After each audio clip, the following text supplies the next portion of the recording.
नमस्कार मैत्रिणींनो, आजच्या रीलमध्ये पुन्हा एकदा फॅन्सी साड्या आणल्या आहेत, पण असणार आहेत आजच्या साड्या हँडब्लॉक प्रिंटमध्ये. खूप वेटिंग पॅटर्न होता हा आपल्याकडचा आणि आज मिळणार आहेत या साड्या तुम्हाला जॉर्जेट फॅब्रिकमध्ये, त्यावरती क्रश टेक्स्चर जाणार आणि सोबत हँडब्लॉक प्रिंटचं हे सुपर्ब असं डिझाईन. हवं या साडी ओपन लुक आपण साडी पाहणारच आहोत, पण साडीचा पदर जो आहे तो खूप सुंदर आहे.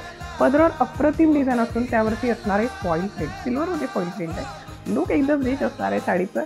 बघू शकता किती सुंदर लाईट वेट असा कपडा असणार आहे साडीचा आणि सोबत जो ब्लाऊज पीस नसेल कॉन्ट्रास्ट डिझायनर ब्लाऊज पीस, त्याला फुल वर्क जाणार आहे. कलर्स असणार आहे साडीमध्ये सुंदर सुंदर आले, पाहू शकता कलर छान छान. 825 रुपयांमध्ये ही पार्टीवर साडी तुम्हाला मिळणार आहे. हँडब्लॉक प्रिंट असल्यामुळे या साडीचं लुक खूप डिसेंट मिळणार आहे तुम्हाला. बघू शकता हाही रंग कसला सुंदर, लाईट अँड डार्क असे कॉम्बिनेशन बनवण्यात आले. हा तर अगदी अप्रतिम आहे आणि शेवटचा रंग असणार आहे अबोली आणि त्याला अमसली कलरचा ब्लाऊज पीस. तर क्विक बुकिंग करायची, व्हॉट्सअपला मेसेजेस करायचे. थँक्यू.